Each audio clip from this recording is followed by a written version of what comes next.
Jaya Radha Madhava Kunja Bihari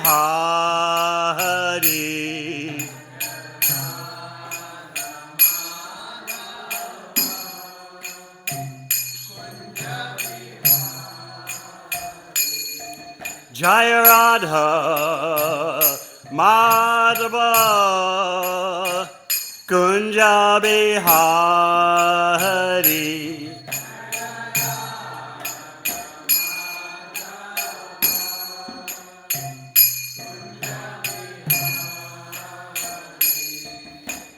Gopi Janabalabha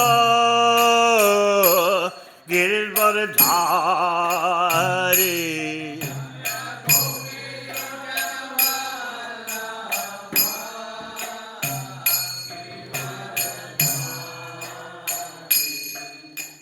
Gopi Janabalabha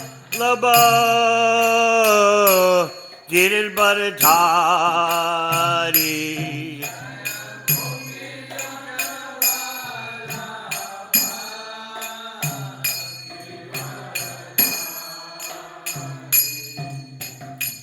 Yashoda Nandana Brajajana Ranjana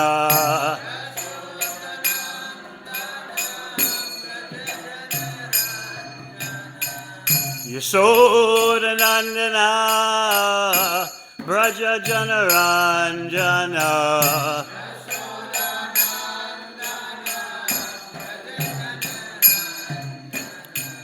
Jamuna Tira Vanachari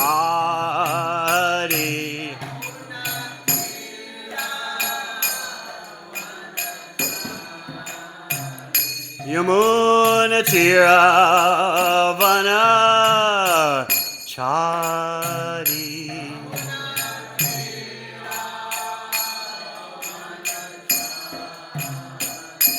Jai Radha Madhava Kunja Bihari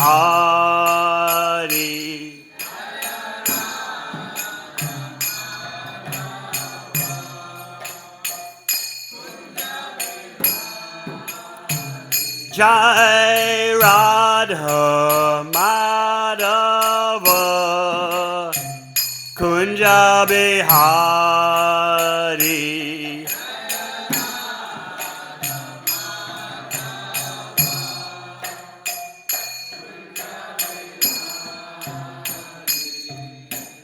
Gopi Janabalabha Giridvaradhari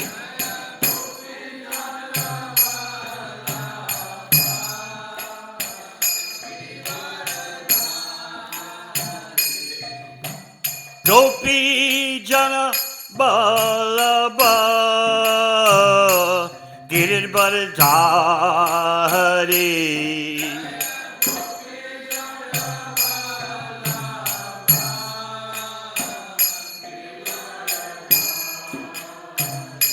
Yashodanandana Braja Janaranjana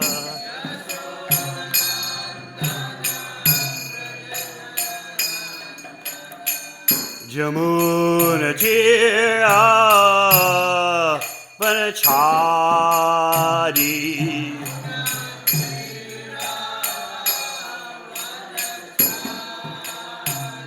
Jamuna Tira Vanachari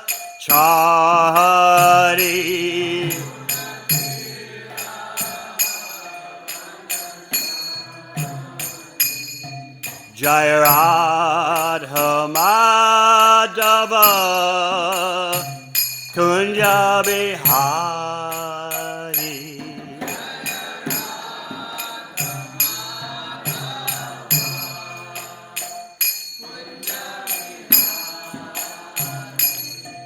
Hare Krishna, Hare Krishna, Krishna Krishna, Hare Hare, Hare Rama, Hare Rama, Rama Rama, Hare Hare.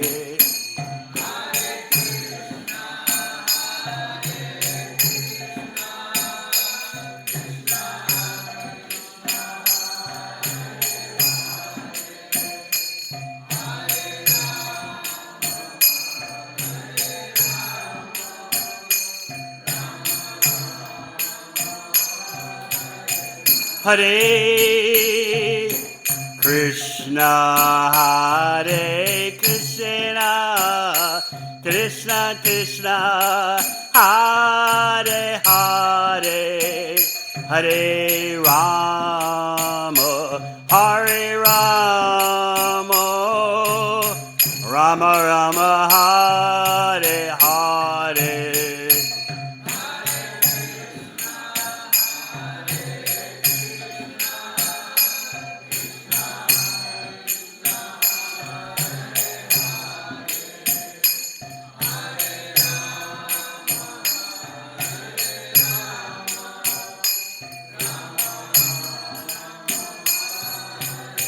Hare Krishna, Hare Krishna, Krishna Krishna, Hare Hare, Hare Rama, Hare Rama, Rama Rama, Hare Hare.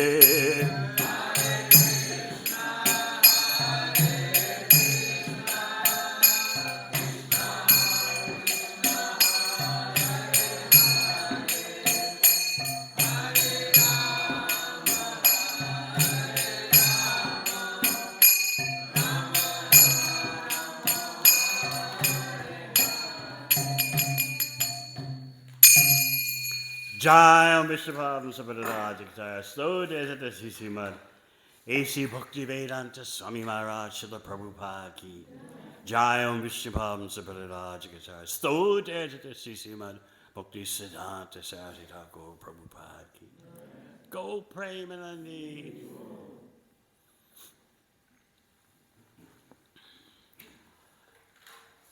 Om Namo Bhagavate Vasudevaya.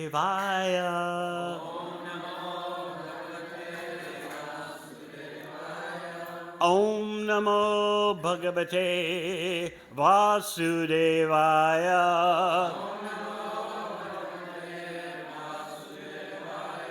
Om Namo Bhagavate Vasudevaya.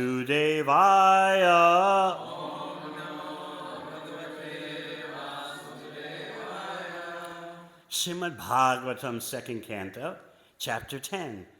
Bhagavatam is the answer to all questions. Text 25.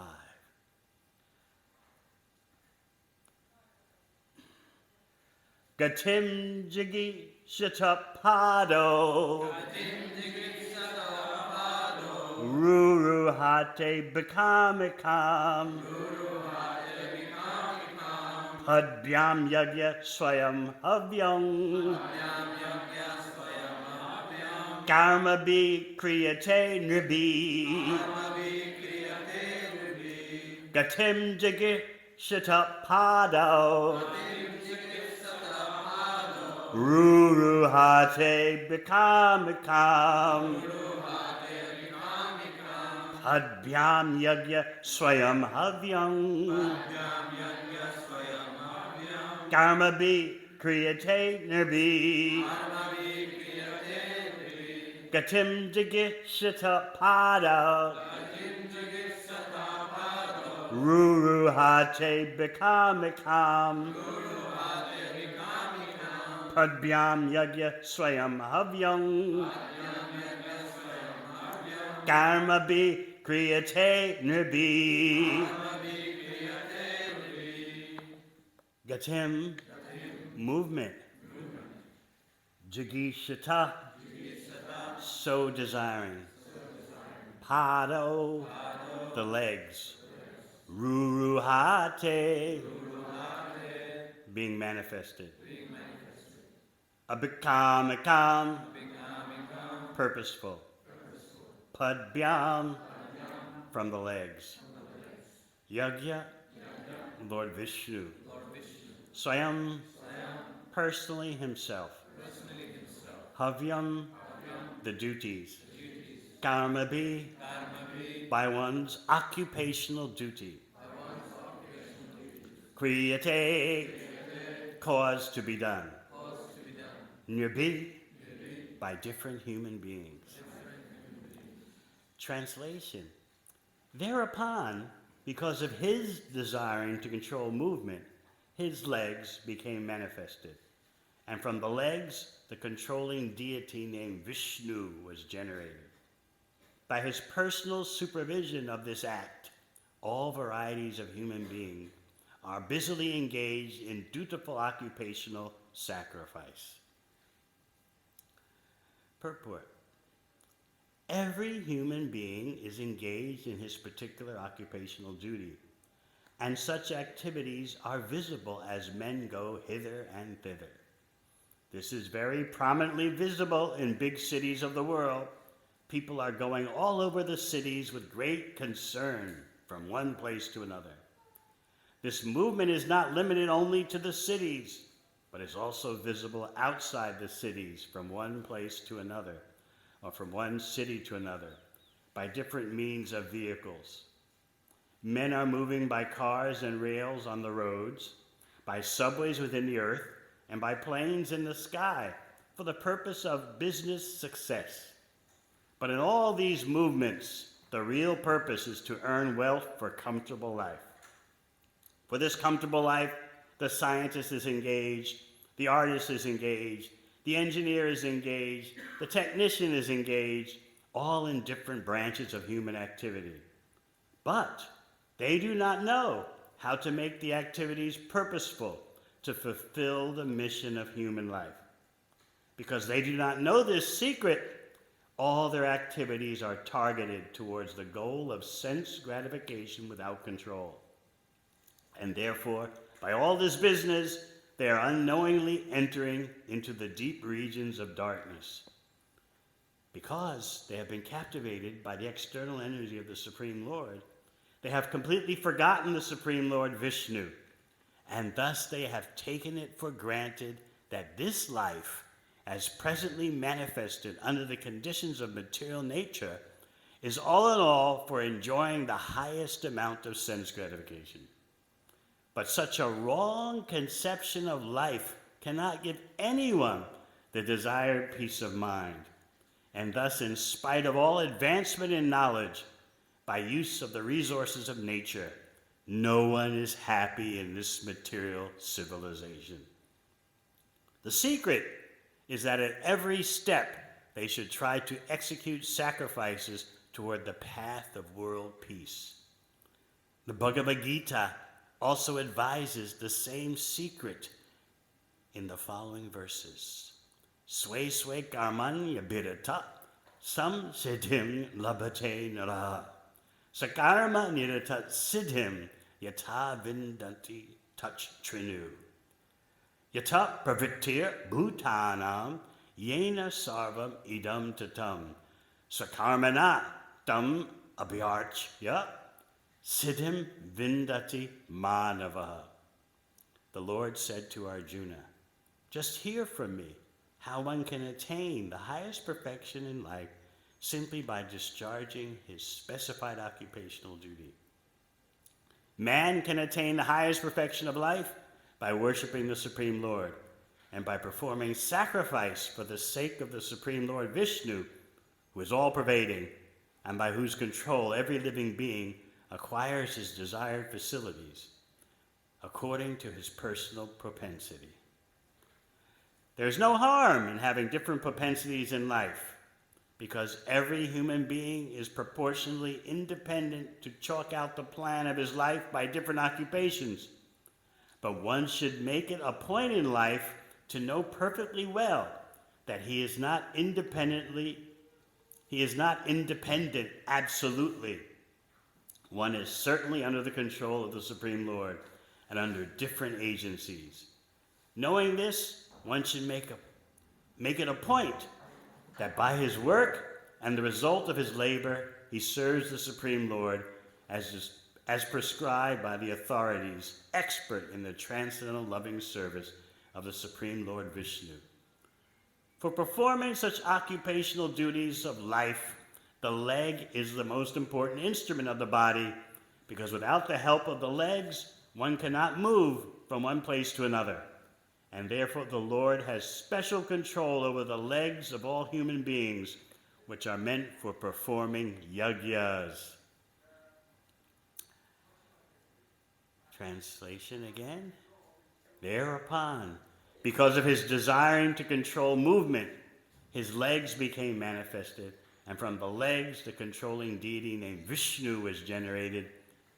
By his personal supervision of this act, all varieties of human being are busily engaged in dutiful occupational sacrifice. Om Gyanatimirandasya Gyananjana Shalakaya Chakshur Militang Yena Tasmai Shri Guruve Namaha. Jai Sri Krishna Chaitanya Prabhu Nityananda Shri Advaita Gadadhar Sivasadi Gaur Bhaktavrinda. Hare Krishna, Krishna Krishna, Hare Hare, Hare Rama, Rama Rama, Hare Hare.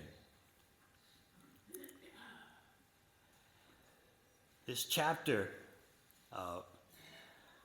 entitled Bhagavatam is the Answer to All Questions, always intrigued me ever since I first started reading it in 1972, before even living in a temple or an ashram. I thought this is a very ambitious title. Bhagavatam is the answer to all questions. But upon reading and rereading this section of Bhagavatam, you become impressed by how every aspect of the material creation is under some kind of control. Sometimes we may say, I would just rather hear about the Lord's personal leelas, lifting Govardhan Hill, and especially his activities with the cowherd boys and the cowherd girls. Why, then, is there such extensive description of the Purusha avatars, Mahavishnu, Garbhodakashayi Vishnu, Kshirodakashayi Vishnu, and their relationship with the material energy, how they interact with the material energy and infuse all the material elements without at all being affected? We may think this is not so important. But then again, we notice that Bhagavatam proceeds step by step to the 10th canto, to the description of the personal leelas of the Supreme Personality of Godhead. So you can, according to the Acharyas, look at this situation from different angles according to your spiritual development. As explained earlier in the Bhagavatam, these activities of creation, which sometimes, not sometimes, but often can appear very technical, these are necessary for beginning devotees so that they develop some appreciation for how everything is under the personal control of the Supreme Personality of Godhead. Those who are submerged in material activities need to hear about how they're under control at every step. Each one of their senses is under control. There's no freedom as we think of in our illusory conceptions. We're not free to do whatever we like, in that, yes, you can do whatever you like, but you'll get the appropriate reactions. So we're being trained to see the full picture, because as residents of Kali Yuga, or as I like the term Prabhupada uses, denizens of Kali Yuga, we think that because I'm independent in my mind, that means I'll be independent in action. So in your mind, you can imagine yourself doing so many things, and we do that all the time. You can soar here and there on the chariot of your mind. But when you perform action, you're completely controlled in the most minute way. But yet, we can see that in this age of darkness, people are so bewildered, human beings are so confused, they think that because I'm free in my mind to think this and that, I'll be free on the physical plane of activity to do whatever I like, and there'll be no reaction. And sometimes people complain that this law of karma means no human freedom whatsoever. Every time you do something, it's bound up with what you did in the past. So therefore, according to your understanding, according to your presentation of karma, we have zero scope to make any choice. But that is not the fact. The example that devotees like to give is if you buy a ticket for a flight, just like I flew from Auckland to Brisbane on Friday. So once you board the flight, based on your choice, you're captured, you're caught for a 3-hour flight. So in response to what you already did, you bought the ticket, you went through security, you were checked in and all that kind of thing, and then you're on the plane. So by your choice, you're on the plane, and then once you're on the plane, that's it. You can't just mid-flight jump out the window. So you're bound by your choice that you made to fly on that flight. But during the flight, you can make other choices. You can cause a ruckus. Nope, I refuse to wear my mask. Whatever you think of that. Still, you're supposed to wear a mask. In some countries, you're supposed to wear a mask on flights, so you can make a rage about it. I was just reading the statistic in the USA that, about road rage. Well, now they have a thing called flight rage. Where you rage at the flight attendants, why do I have to do this? Why do I have to do that? So it's gone up from in the USA, from 200 cases of that a year to 4,000 cases a year. But once you're on the flight, you're on the flight. It's the result of your previous activities, your choices. But during the flight, you can make further complications. You can cause a ruckus, flight rage, or you can meet someone nice who's seated next to you and strike up a conversation, even build up a friendship. I've heard of persons even marrying the person who was seated next to them on the flight, or you can decide I'll watch the crazy movies, or I won't, or I'll eat this, but I won't eat that. So many choices are possible based on your previous choice. So at every moment you're being bound to previous decisions while you have the opportunity to further entangle yourself by your making new decisions. So let us consider the movement of the legs, which have been highlighted here as the most important of the karmendriyas, the working senses. You have the rectum, the genital, the legs, the arms, and the mouth in the way that the mouth vibrates speech. The tongue, when it tastes, is considered gyanendriya, knowledge-acquiring sense. But the mouth, when considered talking, that's a karmendriya, working sense. So of these 5 working senses, the legs are considered to be most important because movement is essential for occupational duties. Now, when we hear occupational duties, we have to keep in mind the Vedic classification of occupations, which is not just willy-nilly. It's talking about Varnasrama Dharma, which is the symptom of a real civilized society. Someone is acting as a Brahmana, as a Kshatriya, as a Vaishya, Sudra.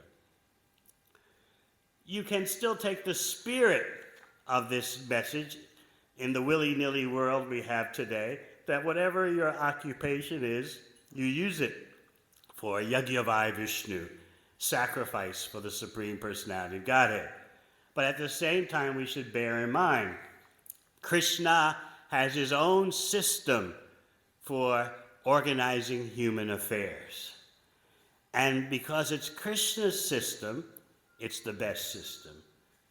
Chaturvarnam Mayastristam Guna Karma Vibhagasha.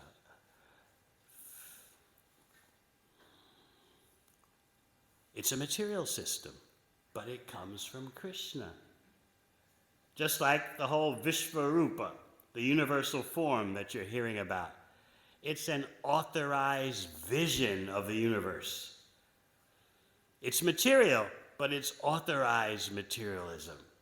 For those who have difficulty conceiving of the Supreme Personality of Godhead as Sham Sundar, his two-handed form, those who have that difficulty and find it easier to look at the whole world around them and see the form of the Lord as that, therefore there's this authorized vision. Okay, you can meditate in this way and gradually make some advancement.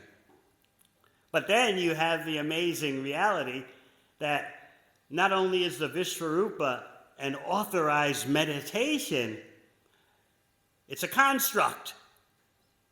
Just like we're talking about, Varnasrama Dharma is a construct. It's a material construct, but it's Krishna's own construct. Similarly, the Vishvarupa, the universal form, is Krishna's construct, but sometimes Krishna will show it, just like he did to Arjuna. So it gets a little complicated, doesn't it? Sometimes we hear the Vishvarupa, the universal form, is just imaginary, it's material. Other times we read about it in the middle of Bhagavad Gita, in chapter 11, Arjuna asked, let me see that universal form, not for his own benefit, but for the sake of persons who think that two-handed Krishna is just an ordinary person. So, again, Krishna can appear as universal form, even though it's a construct. Krishna can do what he likes. So the legs are considered so important because they allow you to perform yajna, move here and there, performing activities of sacrifice for the pleasure of Vishnu.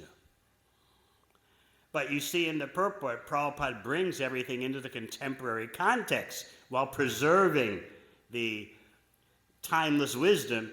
He's also bringing things into the contemporary context. Look at what human beings are doing these days. They're going here and there, but what's the purpose of it all? Just like if you go to the zoo and study the animals. I used to do that years ago. You see, monkeys are very busy. There's no doubt about it. They're moving as they swing from tree to tree, chattering. But what's the point of all their activity? That's why we have that expression, that saying, monkey business. So Prabhupada's pointing out in the purport, what are human beings doing that's really so different from monkey business?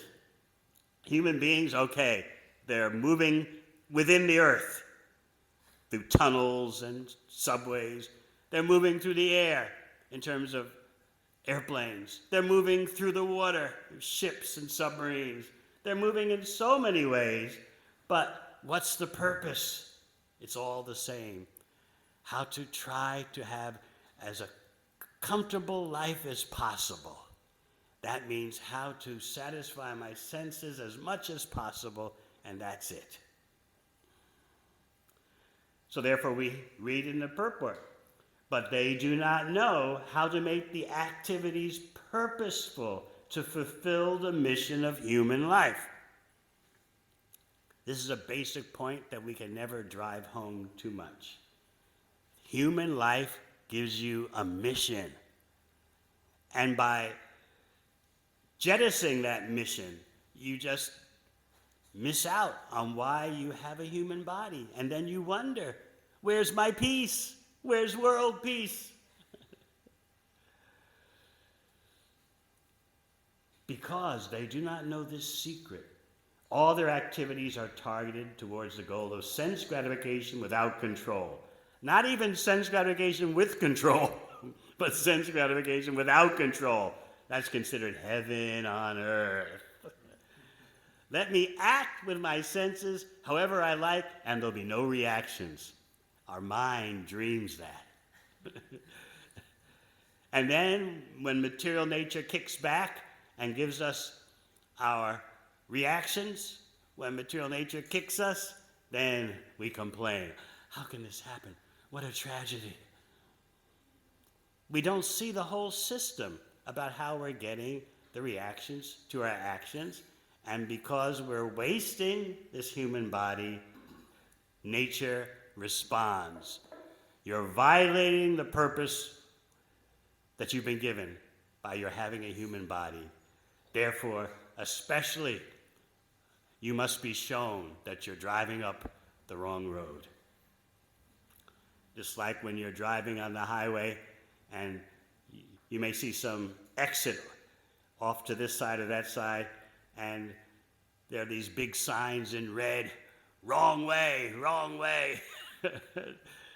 It happens. Sometimes people actually enter the wrong way into opposing traffic on a motorway. It happened a few months ago in New Zealand, in Wellington. It was like 5:30 in the morning. Obviously the driver was intoxicated and drove up onto the motorway the wrong way, entering into oncoming traffic, and caused a collision of 5 cars. What if our whole life is like that? Wrong way, wrong way. I really appreciate especially one point made in this purport about, but such a wrong conception of life cannot give anyone the desired peace of mind.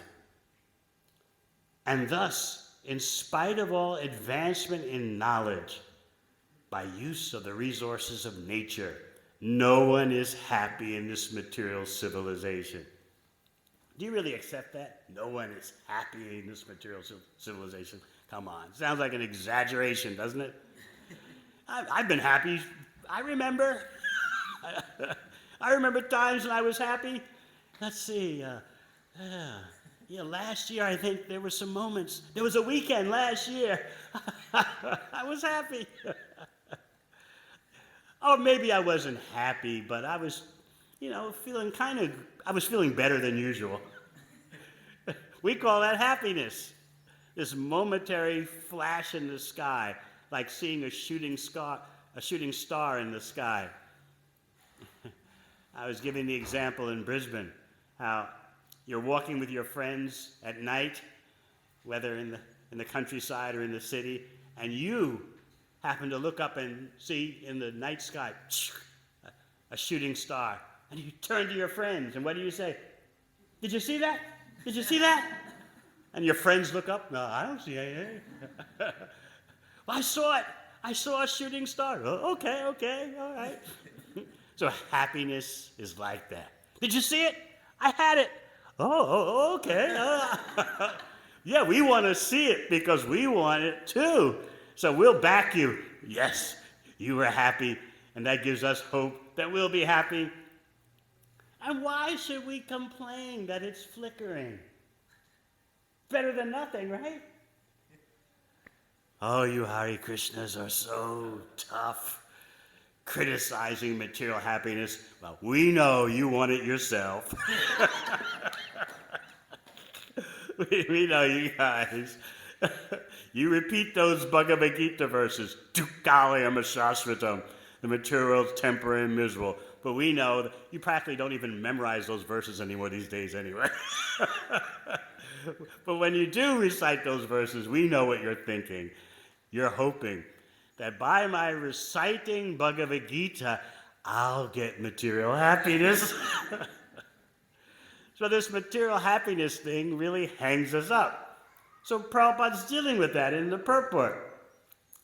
He says, the secret is that at every step they should try to execute sacrifices toward the path of world peace. It's a beautiful statement about bhakti, bhakti yoga. Bhakti yoga is the lifestyle of being able to, at every step, execute sacrifices toward world peace. I wonder if you ever thought about that. Because all your activities should be dedicated for the pleasure of the Supreme Personality of Godhead. That means all your activities are yajna, sacrifices to bring about world peace. Now, sometimes people say, now, wait a minute. All the religions say that if you just do this, there'll be world peace and prosperity. But where else do you get such a cohesive presentation of lifestyle in every activity, so that not only are you peaceful, but you're bringing about world peace? This takes knowledge. In order to see this, you require knowledge. Otherwise, you can take the bhakti activities as just ritualistic, as just kind of activities of religious belief. I was speaking to the congregation in Brisbane about how nowhere in Bhagavad Gita, and you've heard me say it before, does Krishna ask you to believe in him. Bhagavad Gita, Srimad Bhagavatam are not about religious belief. They're about the science of, at every step, with every activity, with every thought, with every deed, satisfying the Supreme Personality of Godhead. So let me remind you, in Bhagavad Gita, what does Krishna say in the beginning of the 7th chapter? Maya sakta manaparta yogam yujjan marashraya asamsayam samagram mam yata gasasi touch trinu. Now listen, Krishna tells Arjuna, right? Now listen, and what? I'm going to teach you religious belief? No. Now listen, and I will explain to you the science of how your consciousness can become attached to me. Everyone knows about what it's like to have your consciousness attached to someone or something, right? There's a specific process and a specific result. So Krishna is saying, Arjuna, I'm going to teach you the science of how your consciousness can be attached to me. You'll know everything, and there won't be any doubt. Touch Trinu, just listen. So this is not religious belief. If you're wanting to become attached to someone or something, let's just say in this case, you want to be attached to someone. You don't go up to that person and say, now please tell me the process how I can believe in you. No, you discuss activities, you discuss how you both resonate, you discuss what pleases the other person and what angers the other person. A whole list you go down. Just like those who want to marry, they often have a checklist. And you want to see, does the other person tick all the boxes? Are you like this? Are you like that? Are you this? Are you that? There are various formulas. Vaisheshika Prabhu was telling me about one formula he recommends, he's found works for perfect marriages. The Beatles test. Do you like the Beatles? I didn't, but anyway. I guess that's why I'm not married. But anyway. As Mukunda Maharaj knows, I was a jazz fan. But you have these boxes, you know. Do you want children? How much money do you require? And of course, often, one of the persons will say, oh, don't worry, I'm low maintenance.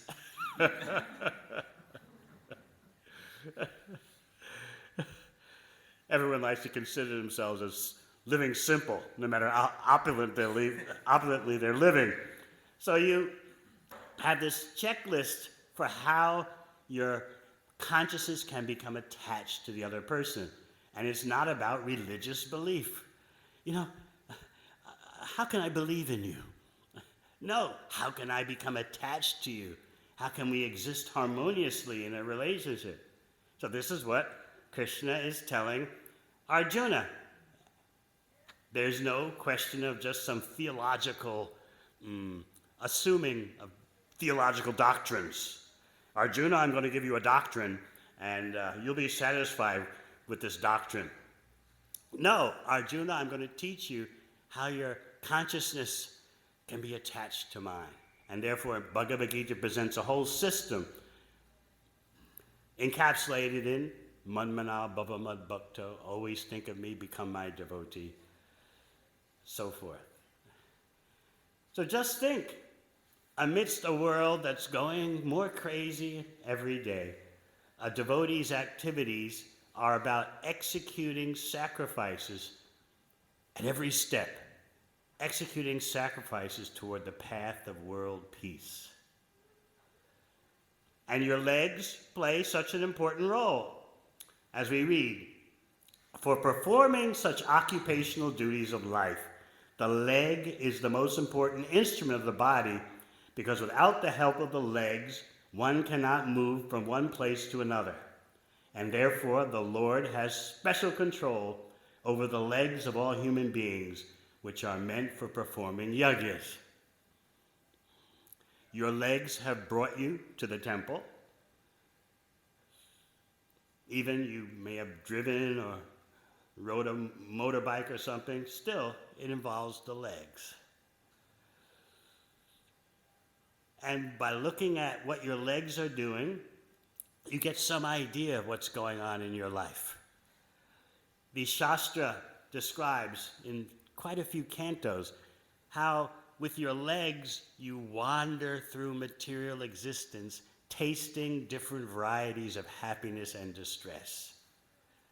So you're moving, as we heard. You're moving on the land, you're moving within the earth, you're moving on the ocean, within the air, for the purpose of tasting happiness.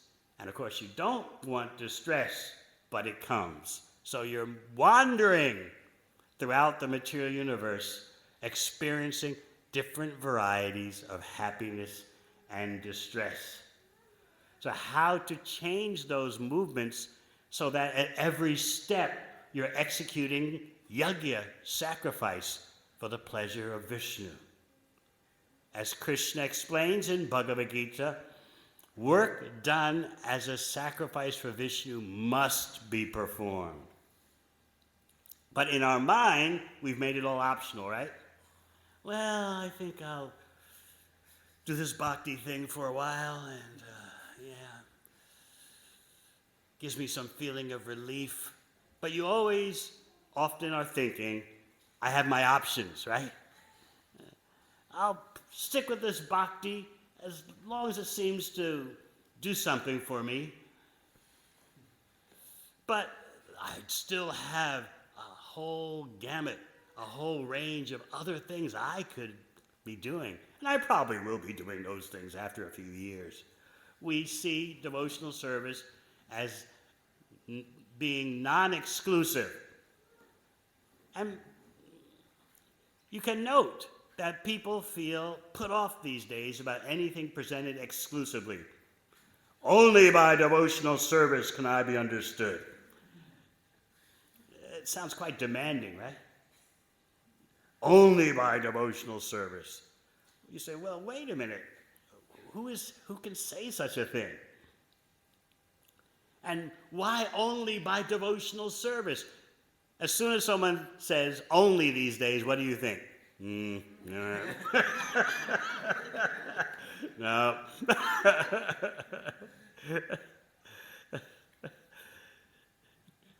If someone says to you, Krishna is the Supreme Personality of Godhead, even if you know nothing about Krishna, nothing about theology, nothing about anything like that, just your natural reaction is no. Well, you say no based on what? Just no.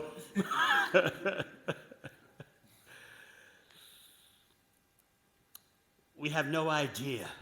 We have no knowledge.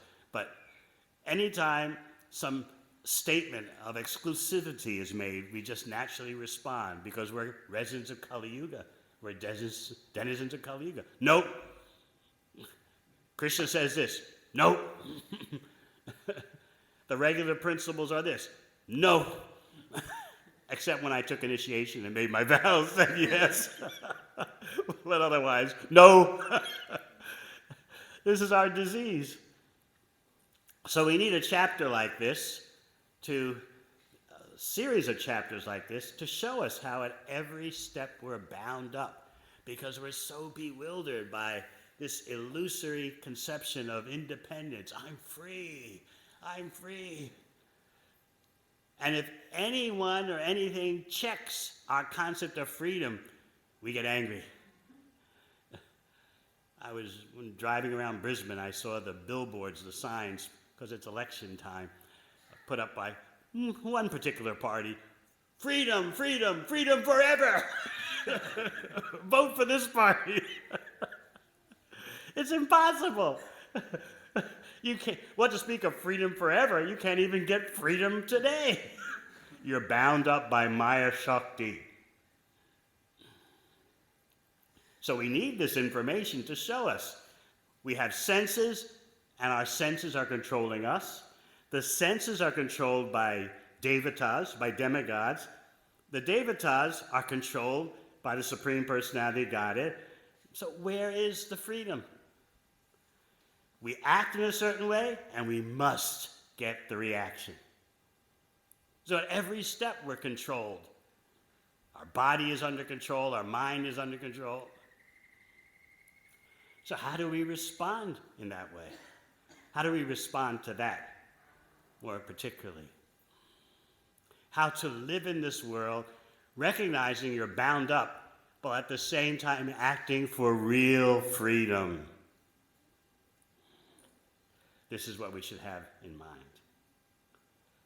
So therefore, knowing how to move in this world, rather than just wandering, tasting varieties of happiness and distress that are imposed upon us by material nature. Rather than doing that, the Bhakti Yogi has a much higher purpose. All right, any questions? Yes.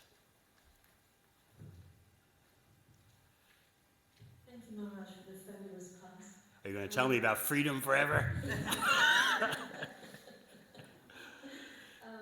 actually a bit of a technical question. Uh-oh. I was looking at the verses, because I'm giving class on Wednesday, so I was looking at the preceding verses and then the verses. Be glad you're not giving class tomorrow. Have you seen tomorrow's verse? And I was thinking, I wonder who's the lucky person. Ramai Swami. That's hilarious. You will find out tomorrow why that's so funny.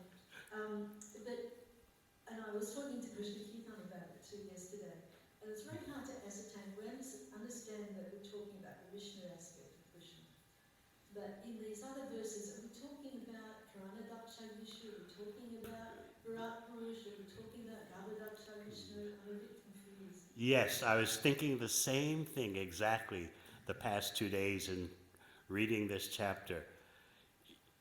Sometimes, some verses ago, or in the previous chapter, the form of the universe refers to Mahavishnu. And then later, you're dealing with the Vishvarupa.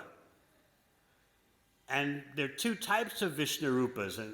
In this very same chapter, there are two types. There's the gross physical manifestation and the extremely subtle manifestation.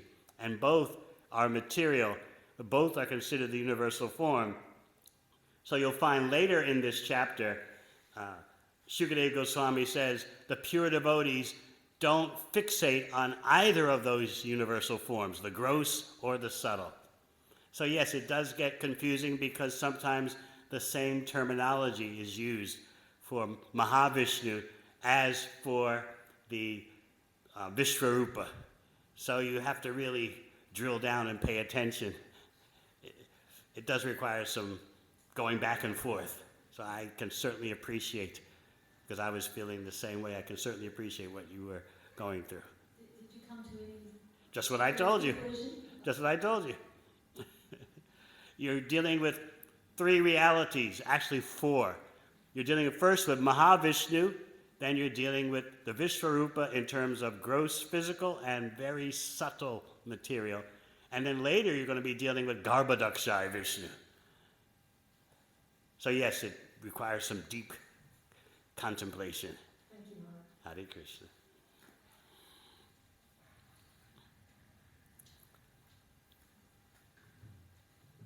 Hare Krishna Maharaj.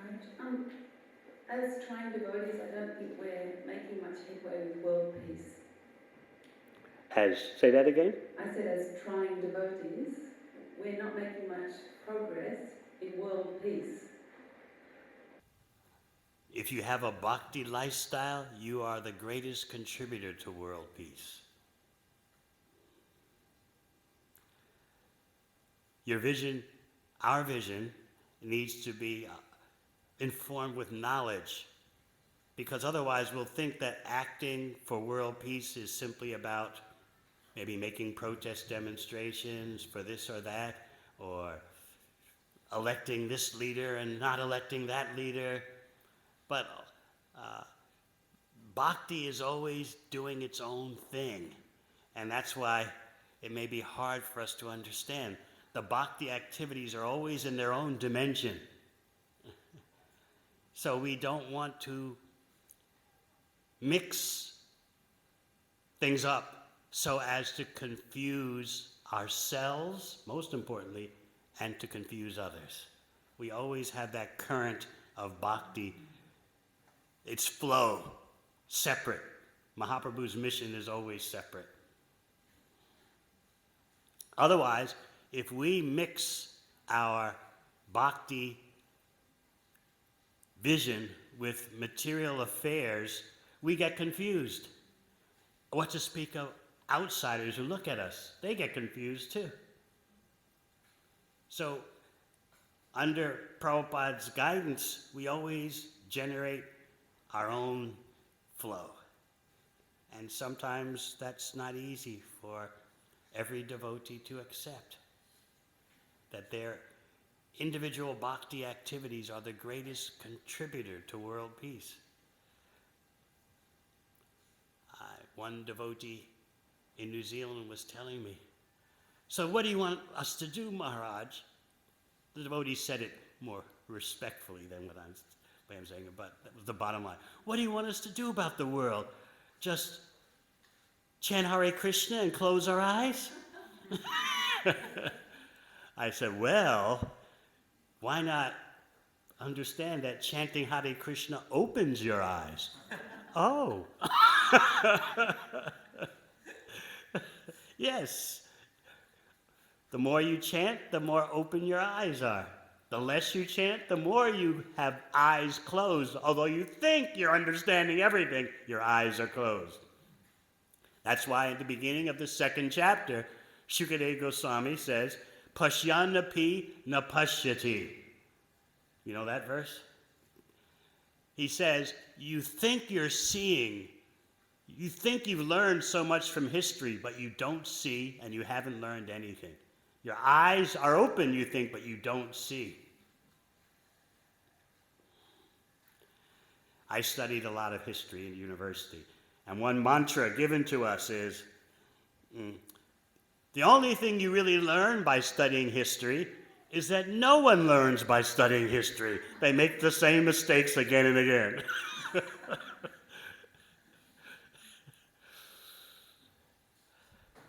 So the more we use our time to understand Bhakti and its activities, its exclusivity, and its unlimited effects, the more well-positioned we are to deal with ourselves and the world. Anything else?